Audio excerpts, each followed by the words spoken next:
Hello, welcome to this video talking about the set text Black Mirror from the Eduqas exam board. The set text is from season 3 episode 4 San Junipero, which is currently being streamed on Netflix. So we're going to start off with context. Context-wise, Black Mirror is a science fiction anthology series created by Charlie Brooker and Annabelle Jones. It being an anthology series, which means each episode acts as a standalone TV movie, so every episode is different narrative, different storyline. It's not really interlinked apart from the themes that are displayed.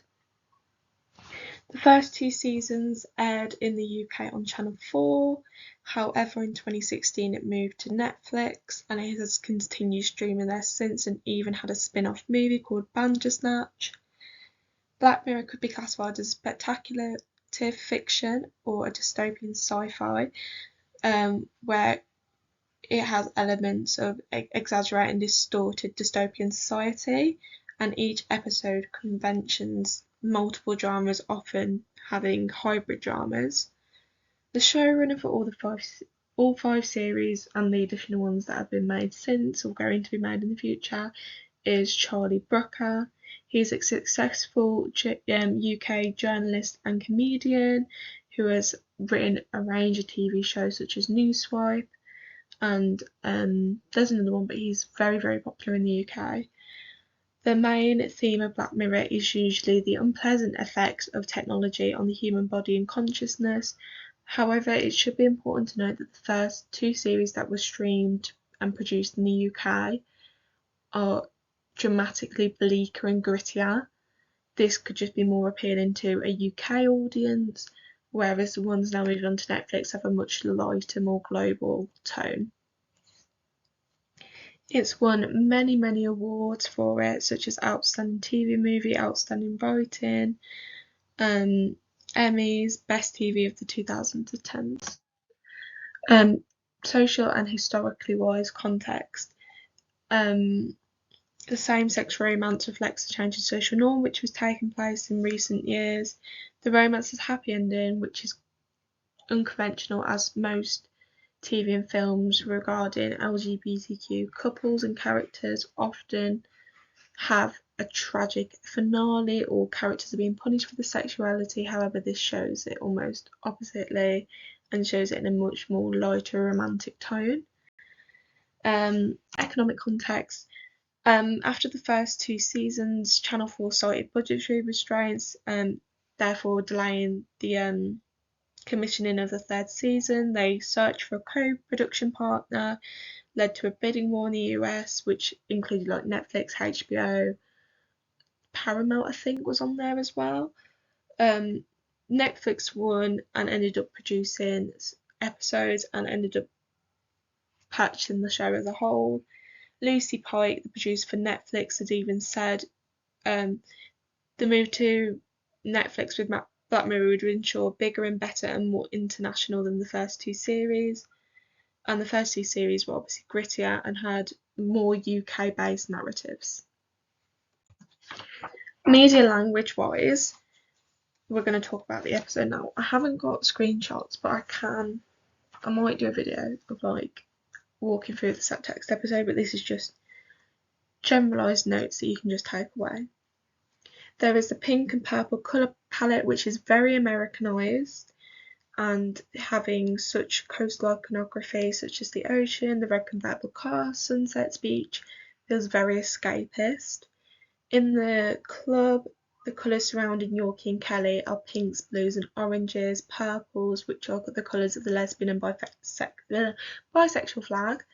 The music used to set the time period are the 80s, like Heaven is a Place on Earth by Belinda Carlisle. You see the time period changes reinforced by the cars outside, which is the 1980s Cadillacs and the Lost Boys poster.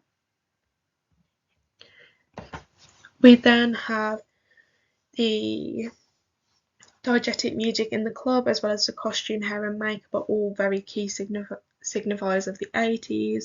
You've got intertextual references to the arcade games such as Pac-Man, Space Invaders. Further examples of this in the episode is when Yorkie's getting dressed and the songs and her clothes are matching to the transformation of the songs, such as when Don't You Forget About Me plays. It's an intertextual reference to it's an intertextual reference to either The Breakfast Club with a song and the iconic actress of the 80s, Molly Ringwald, but also Molly Ringwald was in 16 Candles, and Yorkie matches this by wearing the pretty pastel pink dresses, which is very girly. Molly Ringwald in the 1980s was predominantly typecasted as a popular, delicate female girl.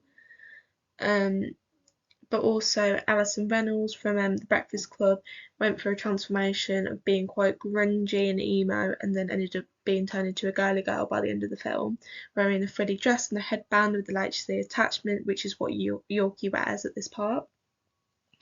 Then Simple Minds and the Robert Palmer track continue to indicate the 80s era, Yorkie matching her outfit to the Addictive Love music video by wearing a bold red lip and all black outfit, slicking back her hair and a smoky eye. Particular music tracks are chosen to foreshadow this element. And you've obviously got Can't Get You Out of My Head, Kylie Minogue. This is when it's kind of changed into the 2000s, because you're seeing this time change through like not only the songs but there's posters such as the Scream poster, the Born Identity poster, Kylie Minogue signifying the 2000s. The blending of time periods helps us signify as an audience that this is an alternative reality. Costume help us clearly identify characters and what archetypes they are. Like Kelly is a popular girl, whereas Yorkie is more geeky. The tightly framed close-up shots of the two shows their growing connections and intimacy, kind of showing that this is a romantic relationship blossoming. We see when the narrative changed back to like the hospital setting now, I think it's Tucker's hospital, so it's called Tucker something. The lighting is very high key. There is wide camera angles, adds a lot of white space, futuristic. There's a sterile feeling of the hospital used by the white bright lights, and the white could also connotate heaven and earth or life after death, and almost being in like when people discuss like, oh, is there like a waiting room for heaven, it kind of does give that vibes of like waiting to go to the other side, if you get what I mean. The use of multiple identical lights and the wide angle track showing the sheer amount of people that have been uploaded to the consciousness of the virtual world shows kind of how big this almost mass sort of futuristic thing to sci-fi. It's more just like that is to show that this is part of the sci-fi genre, and kind of technology is bigger than all of us. I'm not sure that made sense, but you know, we'll go for it. We have when she runs outside, Kelly stands in the rain. Oh no, Yorkie stands in the rain, Kelly joins her. Yorkie tells her, oh, she feels uncomfortable because she thinks everyone's watching her, looking at two girls dancing. And Kelly's like, folks are less uptight than they used to be. This statement does not match the period of time, us being the 80s, whereas LGBTQ plus relationships weren't as accepted as they are today. So this could be a hint that this is like a simulation, an alternative reality. There is fast-paced editing in the quagmire, which signifies that this is a thrilling, dark, chaotic place. We see like tracking shots and mid close-up shots of like Yorkie to show her discomfort of walking through a crowd. It kind of shows that she's a more isolated person, and how kind of it being closer, we can feel how uncomfortable she is. So we're like, oh, she's uncomfortable. She flinches as she moves past people. She just feels like she doesn't belong here. And the binary opposition here of the fast-paced editing is of a binary opposition to Tucker's, which is more slow paced, it's more wide, it's more comfortable and opening. The fluorescent lights and the rosy glosses tone establish the scenes that are taking place in the near future, as we like. I would say mostly in San Junipero when they're in like the clubs, so it's much darker, low-key lighting, whereas when they're in the alternative reality at the hospital, it's more bright and in your face and kind of how you imagine a hospital to be in the real world. Shot reverse shots used to contrast Kelly and Yorkie as a binary opposition. Um, we've also got there's obviously a mix of the genres, so you see the romance, so like the romantic genre of love, kissing, emotional intimacy, whereas the sci-fi oppositions this with advanced technology, blue, white, silver colour palettes, machines, so the hybrids of genres. The key theme within the episode is love and sexuality and attitudes towards that, self-acceptance of our own identity, but also the benefits of technology and how it might help us face issues as we get older, and how it can kind of create that almost eternal life being. That's what the TV show is kind of trying to like discuss. The episode is also filled with like enigma codes. We have a lot of why questions posed at us, which is obviously Roland Barr's semiotics, where he's like, why is she in the club? Like, why does she feel out of place? Why is there such a focus on time periods? Why is there sudden jumps that are not explained? Why is the mirror being smashed and then it's fixed again? There's a lot of if, buts, or maybes that we don't know, which is attracting us to watch more as an audience. I'm going to go on to theorists now, which are associated. So, postmodernism, Baudrillard, I'm just going to talk. I have got another video which talks about A-level media theorist, or Baudrillard is probably one of the hardest to understand, and postmodernism in general is quite difficult to understand. So I'll just look at that in your own time, kind of get to know the theory. So, the episode contains many intertextual references to American culture, echoing the 80s and 90s. We have a lot of 50s, 60s iconography. The last scene where Yorkie and Kelly are driving, it's kind of referencing Thelma and Louise, who obviously drive the red Cadillac and they drive it off the end of the cliff because they want to be together for eternity. Max Headroom, fake person created by AI. Kelly say, others dressed like me had the scene in the film You're Authentically You, which is kind of funny because they're not really authentically themselves in this reality because it's not an authentic reality, but also others dress like how they see in the films. Kelly dresses like Janet Jackson, and she also says, copy me, but although she's literally a copy of Janet Jackson. You see the fashion during the time, arcade games. There's just like a lot of simulacrum and intertextual references which links to postmodernism. Narratology. When we first go and watch the show, the equilibrium is the first scene showing Yorkie at the nightclub, yet the twist is that it's an artificial reality and the normal life of the characters is lying in hospital after Yorkie is left quadriplegic in a car accident. So you kind of have these two equilibriums and it's kind of following alongside each other. It's quite difficult to like talk about it, but it's like two narratives running alongside but also interweaving. The disruption for the characters is when they meet in the first scene after losing each other in different time periods. However, for the audience, it could be the realisation that San Junipero isn't a real place. And there's enigma codes associated with the time travelling and the sci-fi element and how is this possible. And the equilibrium is at the end, like the re-equilibrium is they both end up together. However, this show just doesn't really follow the conventional structure of a TV show, but that's probably because it is an anthology set series.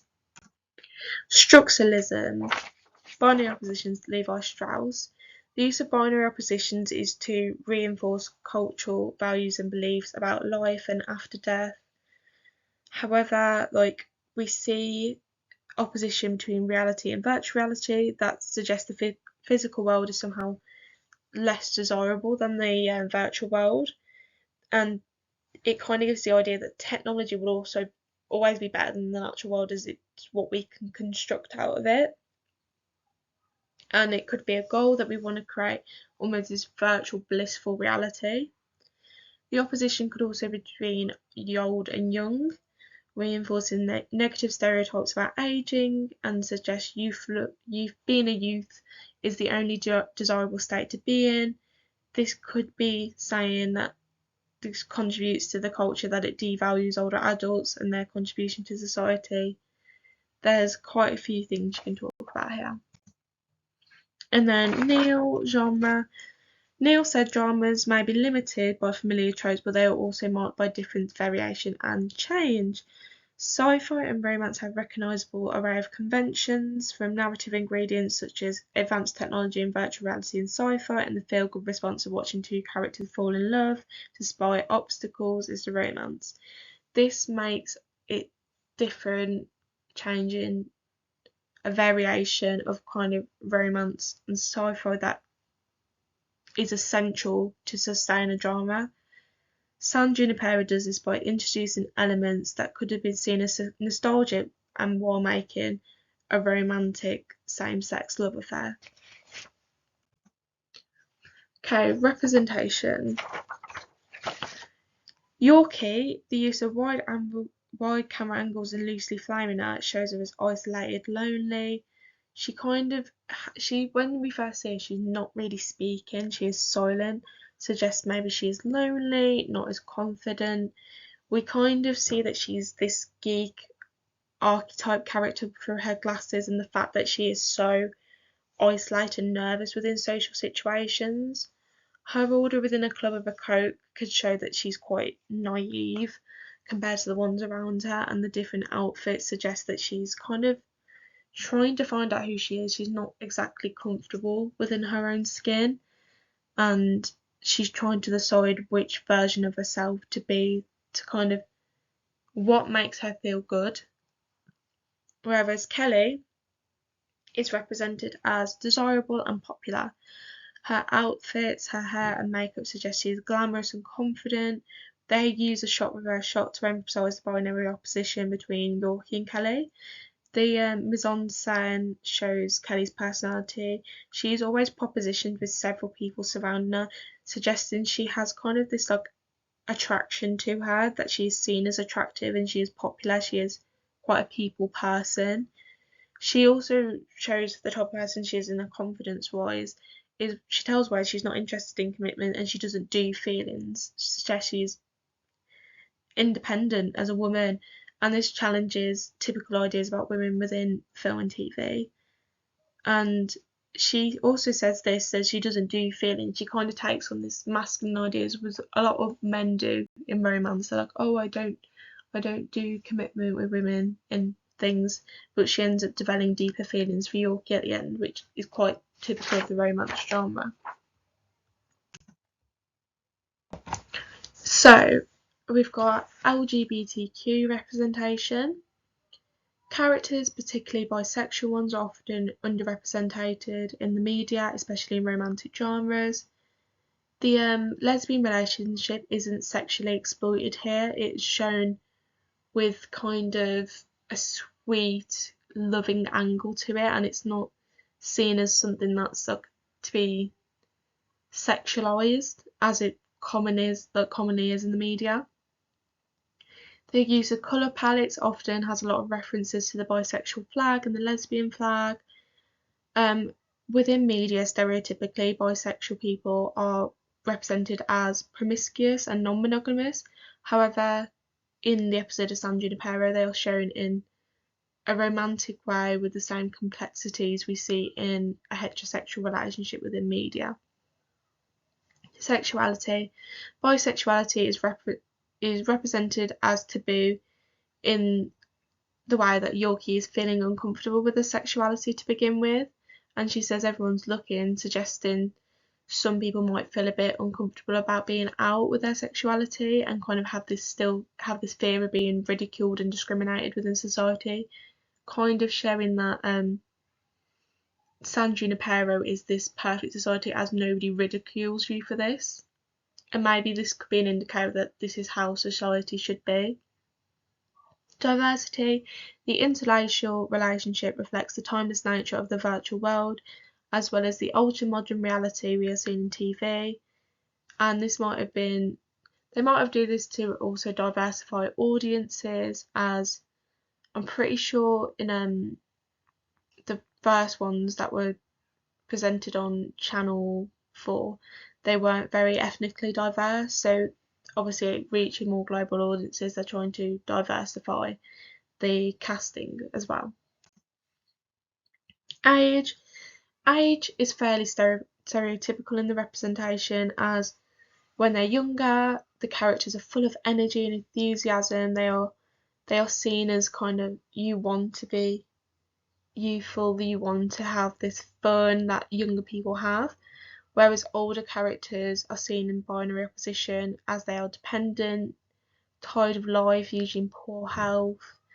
Adds to this theme of life and love and how fleeting these things can be, and how kind of life is just love and death sometimes. We've got men. Men are kind of seen in a typical but untypical way, as they do not have the power over female characters as they usually do within media.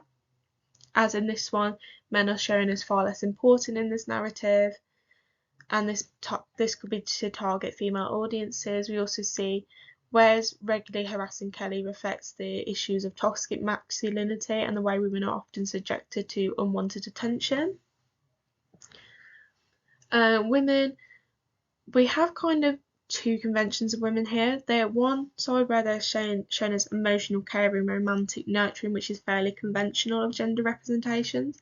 But then you also see them as mentally strong, angry, independent, which is less conventional. And this could be to show that women do not just have one dimensional representations to them. There is so many emotions that we share, and it isn't just so simple where you can put it down to a few simple stereotypes.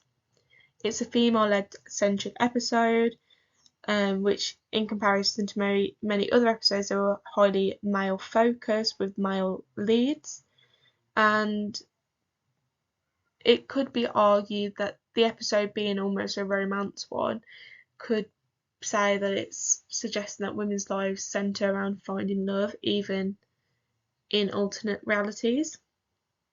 Technology. The Black Mirror episodes often set in the future. They often contain elements of realism to help ground the audiences and help them recognise the world created by the show. They often reference real games and films that are easily identifiable. Mise-en-scène and CGI to help make the futuristic scenes make them feel real and recognisable, and makes a sci-fi iconography feel more real. Okay, Van Zunen. Women wear tight-fitting outfits, which is quite fetishised, suggesting women are made to be looked at and being desired under controlling traps. The camera focus, however, does not really focus on the parts of the female body out of the quagmire, fighting against being sexualised and supporting women. The quagmire tries to sexualise women and objectify them. Also, talking about gender objectification, the fact that it is a lesbian relationship on screen, when they do kind of have the suggestion that they've reached sexual gratification on screen, it isn't used to be like gazed and objectified on the screen. It's kind of presented as something that is quite beautiful and intimate, which is not commonly shown within the media. The book identifies that within media, patriarchy victimises both men and women, forcing them into stereotypical roles, punishing them if they do not conform. However, San Junipero challenges this, as it states that it is a heaven on earth where female LGBTQ characters are free to interact, flirt, have sex, fall in love without the disapproval or persecution of patriarchal society. This is also highlighted within the episode as in San Junipero, nobody cares about your sexual orientation. You can be attracted to who you want to be attracted to, and everyone has the equal rights to love who they'd like to love.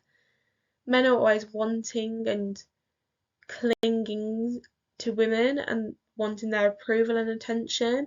Kelly dominates the relationship between her and Wes.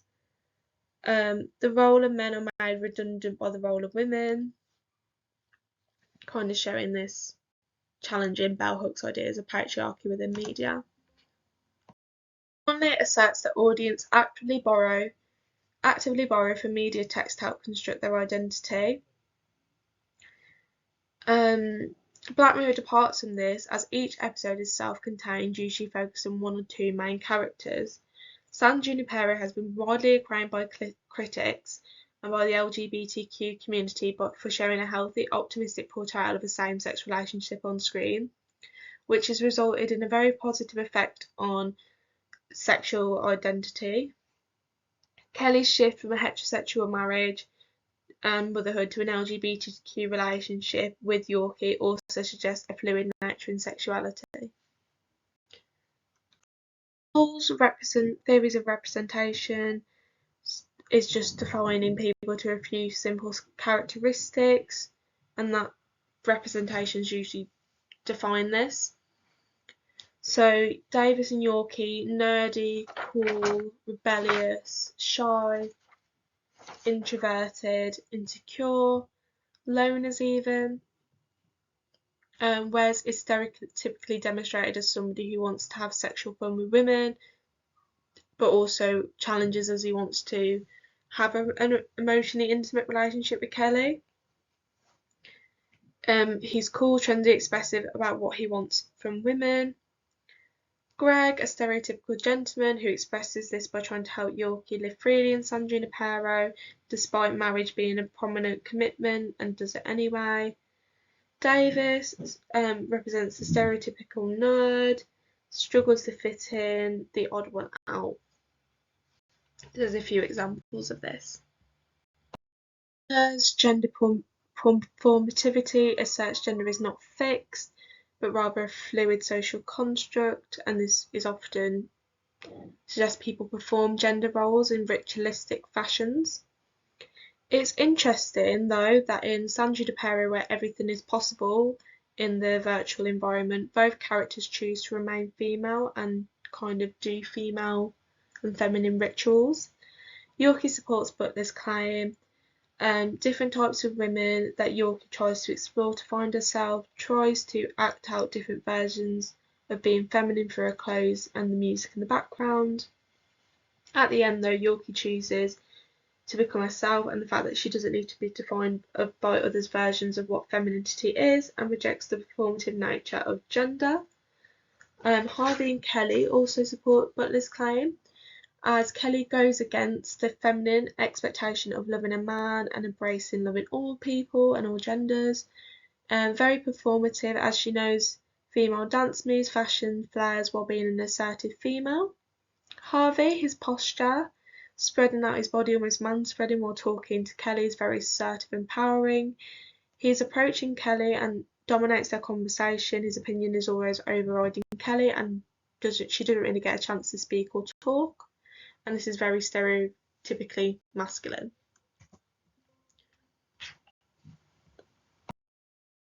Audiences, pre-sold fans of Black Mirror from series 1 and 2 on Channel 4.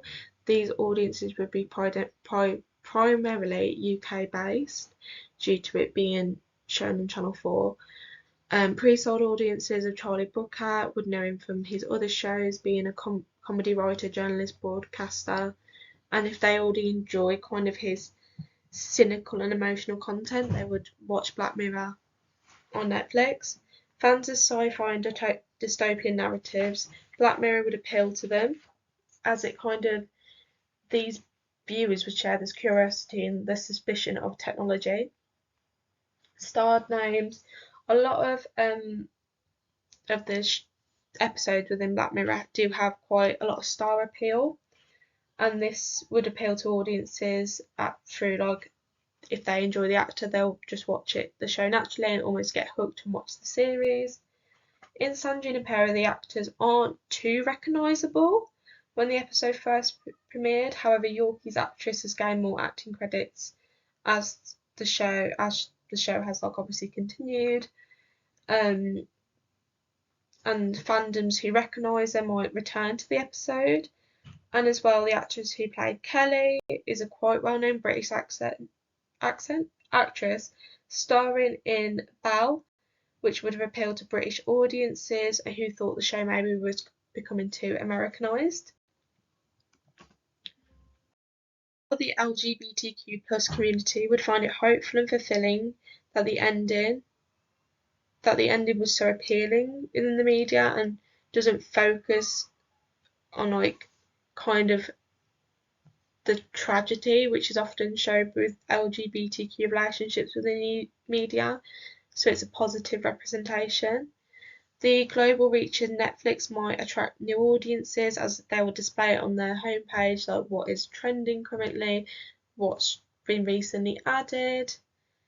Tech-savvy young adults are targeted in the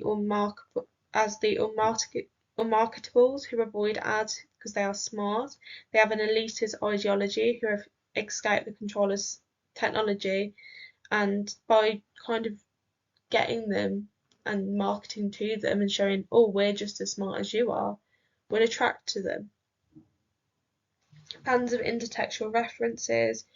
Audience can interpret the text and appropriate text to what fits their needs and ideologies, such as fan fiction, art, and if they've kind of like the intertextual references and then be able to see different sort of films and movies come together in one, they find this quite appealing because they can make fan edits with it.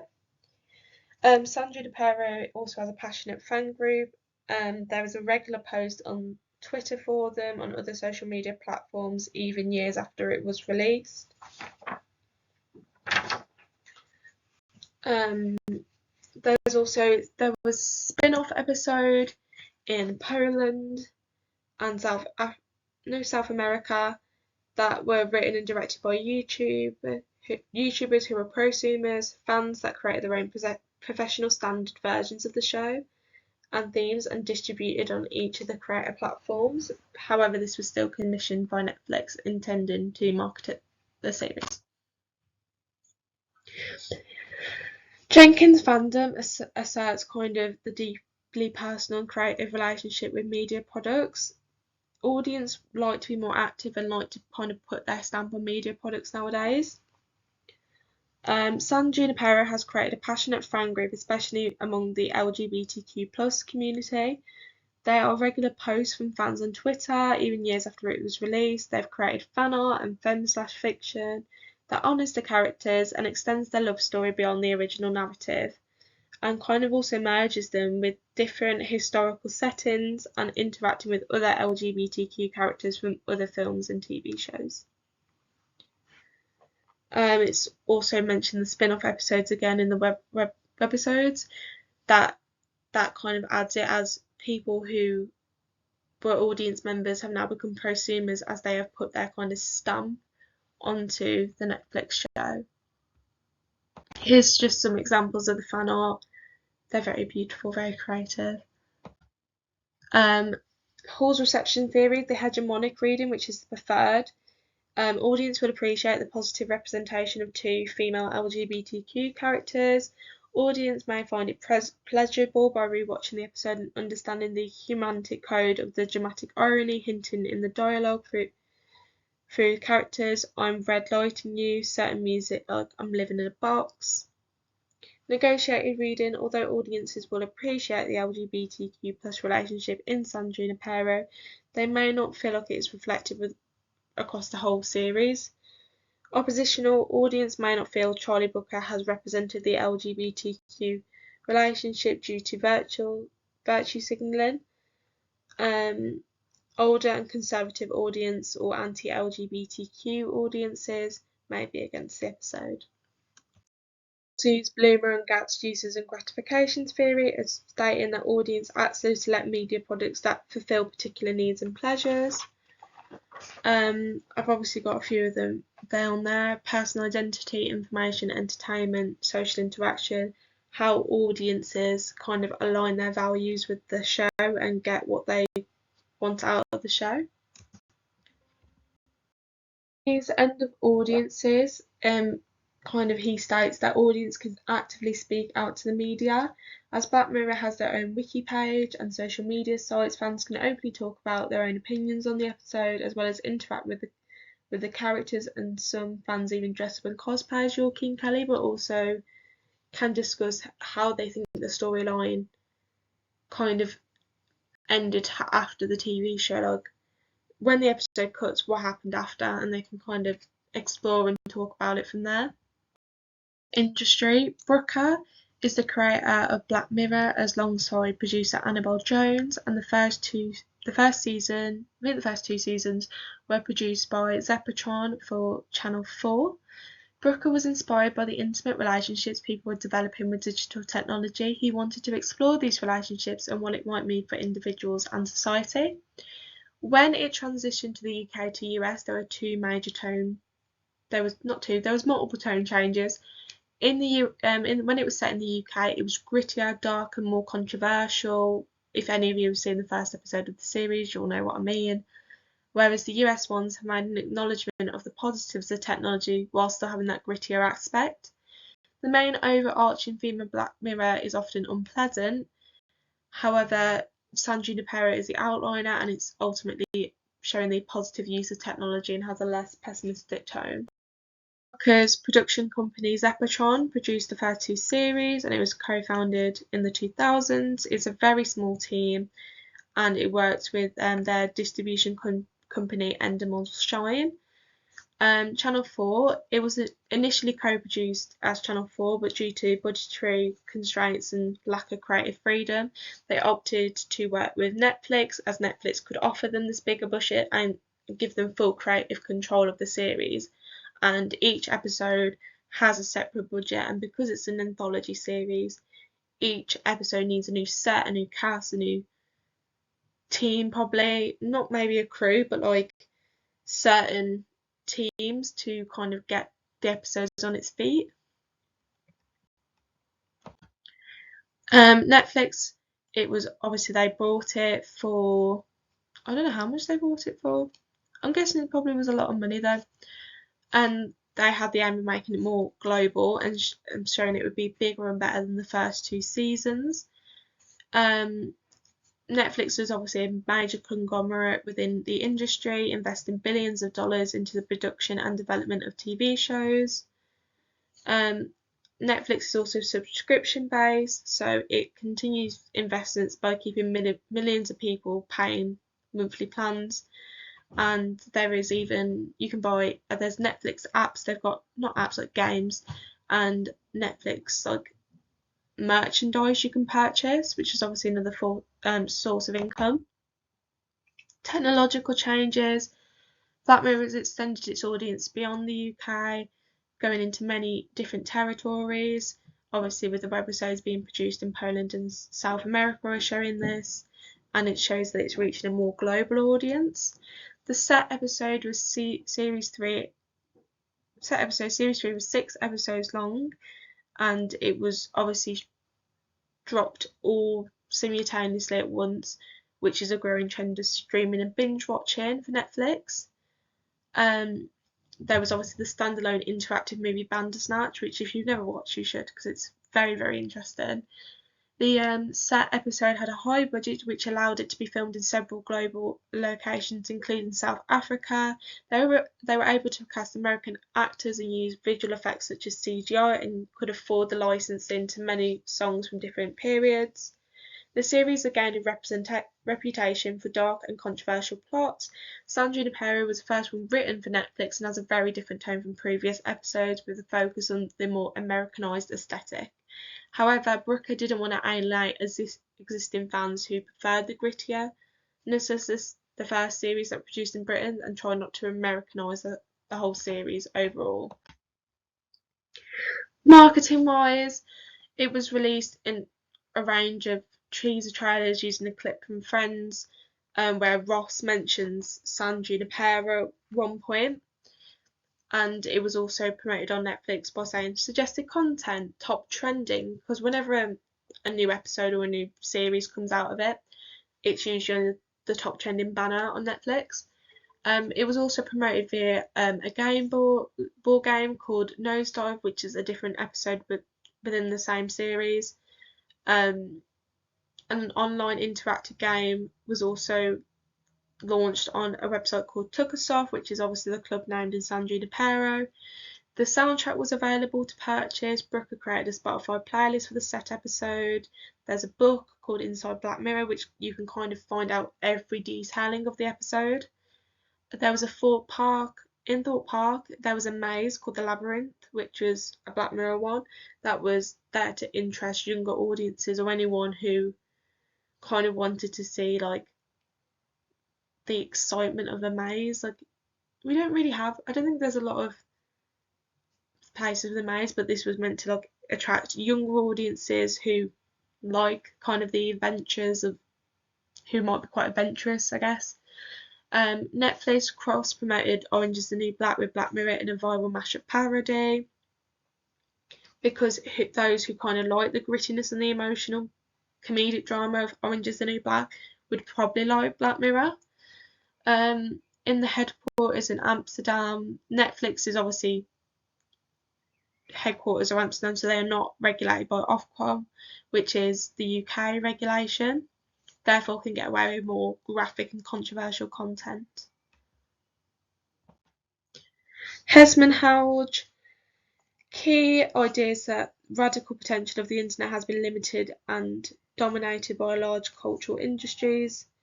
Netflix obviously invests vast sums of money into their productions, but yet leave all the creative control to the showrunner, which has led to a diverse range in products. They are unafraid to take the risk and push the envelope of what makes TV successful. Because kind of Black Mirror is, I would not say formula based, but because they know once they bought it from Channel 4 it was successful, they kind of found a good formula for it and just kind of carried on with it. As it's subscription based, it means it's free from kind of the constraints of TV watershed and using the commercial model. They have the opportunity to experiment. Black Mirror is a good example of a show that explores challenging themes without the pressure of drawing a huge audience. Livingstone Lund is regulated by commercial. I can't say that. Yeah, as long as you know how to write it, I can't say that. But it's a Dutch conglomerate in the Netherlands that may even take a liberal stance when regulating content for audiences. Netflix helps regulate by putting a password protector when it comes to mature content so younger viewers cannot access it. San Junipero got rated 15 due to frequent language and sex reference and suicide and euthanasia, which was obviously when you first click on the show, it will come up in the top left corner, briefly saying that this is what's going to kind of come up in the show. I hope that this video was helpful and good luck on your exam.